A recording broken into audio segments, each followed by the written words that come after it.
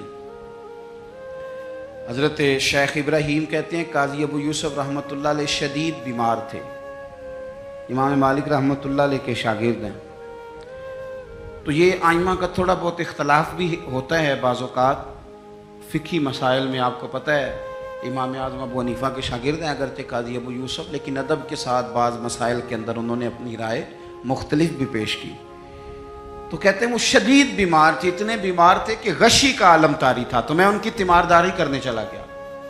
ہم جب بیمار پڑے ہوتے ہیں کچھ ہے یاد رہتی ہے، کیونکہ مشن ہی کوئی نہیں، بیمار ہے بچے بھی سائڈ پہ لے جاؤ جی میری طبیعت نہیں ٹھیک، کچھ نہیں کرنا، کیونکہ پہلے بھی کچھ نہیں کرتے تھے، تو اب تو ویسے بیمار ہیں، اب ہم نے کیا کرنا، کچھ کرتے ہی نہیں۔ قاضی ابو یوسف رحمۃ اللہ علیہ شدید بیمار تھے، شیخ ابراہیم فرماتے میں تیمارداری کرنے کے لیے حاضر ہوا، ان کو غشی طاری تھی، اچانک ان کی آنکھ کھلی، شدید بیمار ہیں، اٹھ کے بیٹھا نہیں جا رہا، لیکن مقصد ہے نا زندگی میں کوئی، تو فرمانے لگے اچھا ہوا یار ایک عالم میرے پاس آ گیا، ایک مسئلے پہ تحقیق کر رہا ہوں، سمجھ نہیں آ رہی، ذرا مجھے بتاؤ تو صحیح۔ اس حال میں بھی آپ مسئلوں پہ تحقیق کر رہے ہیں، اس حال میں بھی کتاب و سنت کی بات، اس حال میں بھی اصول فقہ کی باتیں، کہا حضور فرمائیے، تو آپ فرمانے لگے یہ بتاؤ کہ یہ جو حج کے موقع پر رمی کی جاتی ہے جمرات کی، کنکر مارے جاتے ہیں، تو یہ پیدل مارنا افضل ہے یا سواری پہ؟ تو کہتے ہیں مجھ سے انہوں نے پوچھا، تو میں نے کہا حضور میرے خیال میں پیدل ٹھیک ہے۔ فرمانے لگے نہیں یہ ٹھیک نہیں، تو میں نے کہا پھر سواری پہ ٹھیک ہے؟ کہنے لگے نہیں آپ نے پھر جلدی کر دی ہے، یعنی وہاں بھی وقت کا ضیاع نہیں، وہاں بھی ضیاع نہیں۔ یہ سید ابو البرکات شاہ صاحب رحمۃ اللہ علیہ، حزب اللہ ناو شریف والے، مفتی اعظم پاکستان، سراج اہل تقویٰ کہا جاتا تھا۔ اللہ تعالیٰ آپ کو کبھی موقع دے تو سید صاحب کے مزار پہ حاضری دیا کریں، یہ بڑے کام کا۔ ایک بھائی وہاں لیٹے ہیں حزب اللہ ناو میں، اور ایک بھائی داتا صاحب کے ساتھ لیٹے ہوئے، سید ابو الاسناد شاہ۔ یہ داتا صاحب سے تھوڑا سا آگے بڑھیں تو حزب اللہ ناو ہے، اس میں مزار ہے سید ابو البرکات شاہ صاحب کا۔ یہ اعلیٰ حضرت فاضل بریلوی کے خلیفہ ہیں اور پاکستان کے سب سے بڑے مفتی تھے، اور ساری زندگی پڑھا اور پڑھایا، اور ساری زندگی حضور کی شانیں بیان کی۔ سید صاحب کا جب آخری وقت آیا نا، بیمار تھے، اس وقت بھی ان کو سید صاحب کہا جاتا تھا۔ اہل سنت میں جب آپ کسی کو سید صاحب کے لقب سے پکاریں گے تو مراد سید ابو البرکات شاہ صاحب ہوں گے۔ تو سید صاحب کو نا آخری وقت میں بھی اتنا پیار تھا پڑھنے پڑھانے سے کہ کسی سے کہتے تھے کہ شیخ محقق شاہ عبد الحق صاحب محدث دہلوی کی جو مدارج النبوت ہے نا کتاب، اس میں انہوں نے حضور کی شانیں بڑی بیان کی، تو تھوڑی ظاہری بصارت کمزور ہو گئی یا جسم کمزور ہو گیا تو فرماتے تھے میں پڑھ نہیں پاتا مجھے سناؤ، یعنی وہ وقت بھی حضور کی شانیں سننے سنانے پڑھنے پڑھانے میں گزر جائے، وہ وقت بھی۔ اور یہ داتا صاحب کے ساتھ مزار ہے، داتا صاحب کی اس سائڈ پہ سید ابو الاسناد شاہ صاحب، یہ ان کے بھائی ہیں۔ تحریک ختم نبوت میں جیل ہو گئی تھی، جیل ہو گئی جیل، تو جیل میں بھی فارغ نہیں بیٹھے، قرآن پاک کی تفسیر لکھ ڈالی، قرآن پاک کی تفسیر لکھ ڈالی۔ او بھائی فارغ تو وہ لوگ رہتے ہیں جنہوں نے کرنا ہی کچھ نہیں، جنہوں نے کچھ کرنا ہے ان کے لیے کام بڑے، کرنا ہی نہیں، جب کچھ ارادہ ہی کوئی نہیں، ادھر بیٹھے تھک گئے، ادھر بیٹھے تھک گئے، وہاں کھڑے ہو گئے، وہاں کھڑے ہو گئے۔ تو یہ لوگ محنت کرتے تھے، ڈیوٹی کرتے، اس لیے یہ کمزور نہیں پڑتے تھے۔ تو قاضی ابو یوسف صاحب رحمۃ اللہ علیہ شیخ ابراہیم سے فرمانے لگے بتاؤ بھائی پیدل رمی کرنا افضل ہے یا سواری پہ؟ تو انہوں نے پہلے کہہ دیا پیدل تو آپ نے فرمایا نہیں یہ ٹھیک نہیں. جلدی سے کہنے لگے چلو یہ نہیں تو پھر سواری پہ. فرمانے لگے آپ جلدی کر گئے. تو کہا حضور آپ فرمائیں. تو رائے دیتی ہیں یہ رائے اپنی فقہ کے لوگ نا رائے دیتے ہیں. فرمانے لگے میری رائے تو یہ ہے کہ جس رمی کے بعد اور رمی ہے, یعنی 3 دن رمی ہوتی ہے نا, کہنے لگے جس رمی کے بعد اور رمی ہے, یعنی 10 کی رمی کرتے ہیں آپ کنکر مارتے ہیں تو پھر 11 کو بھی مارنے ہوتے ہیں, پھر 12 کو بھی مارنے ہوتے ہیں. قاضی صاحب فرمانے لگے جس رمی کے بعد اور رمی ہو وہ پیدل افضل ہے, اور جس رمی کے بعد اور رمی نہ ہو وہ سواری بھی افضل ہے. آخری وقت میں بھی کتاب و سنت کی بات, آخری وقت میں بھی پڑھنے پڑھانے کی بات, آخری وقت میں بھی اللہ رسول کے رضا والی بات. تو میرے عزیز یاد رکھیں گے آپ, وقت کو ہم نے بچانا ہے. دیکھیں اسلام وقت کا کتنا پابند ہے. فجر اپنے وقت پہ, زور اپنے, اور عصر مغرب.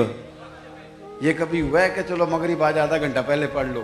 کتاب موقوتا, پورے وقت پہ. عشاء اپنے وقت پہ, حج اپنے, وہ بھائی 9 ذی الحج کو ہی ہوگا, نہ 8 کو ہوگا نہ 10 کو ہوگا, اس نے اپنے وقت پہ ہونا ہے. رمضان کے روزے اپنے, سحری وقت پہ, افطاری وقت پہ. مسلمان جب تیری ہر شے وقت پہ ہے تو تو وقت کا خیال رکھتا کیوں نہیں؟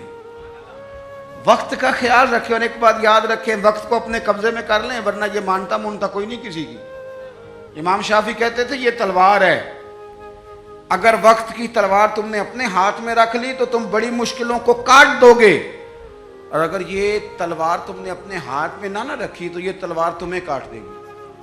یعنی وقت کسی کا انتظار نہیں کرتا. صبح ہوئی تھی تو جس نے صبح سے کچھ کیا ہے, ورنہ دن تو بیت ہی گیا, ورنہ تو پھر بھائی سپہر تو ہو ہی گئی, تو کیوں نہ کچھ کر لیں, کچھ پروگرام بنا لیں.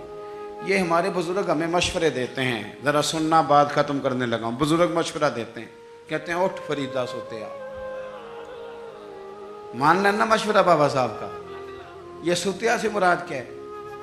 یہ جو تو غافل ہو گیا ہے نا, کہتے ہیں تو اقترب للناس حسابہم وہم فی غفلۃ معرضون. وقت حساب قریب آ گیا, ابھی بھی لوگ غافل ہیں. فرمانے لگا یہ تو غافل جو ہو گیا نا, یہ سوتیا سے مراد یہ ہے کہ غفلت سے اٹھ نا فریدہ سوتیا. اوے داڑھی آ گیا پور, اگا نیڑے آ گیا تے پیچھا رہ گیا دور. کہنے لگے اور کچھ نہیں کر سکتا تو مسجد میں جھاڑو ہی دے. اٹھ نا فریدہ سوتیا, جھاڑو دے مسیت.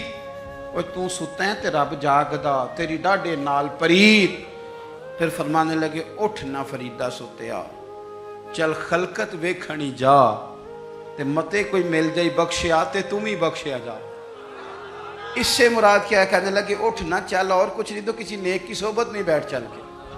اٹھ نہ فریدہ سوتیا تے خلقت ویکھن جا, متے کوئی مل جائی بخشیا, تم ہی بخشیا جا. اپنے وقت کو, جوانوں اگر تم وقت کے مطابق کام کرنے لگ گئے تو بڑا کچھ تمہارے ہاتھوں میں ہے, اور اگر وقت تمہارے ہاتھ سے نکل گیا تو کچھ بھی ہاتھ نہیں رہے گا. اقبال نے اپنے بیٹے کے نام نظم لکھی تھی, کہا تھا دیار عشق میں اپنا مقام پیدا کر, نیا زمانہ اور نئے صبح و شام پیدا کر.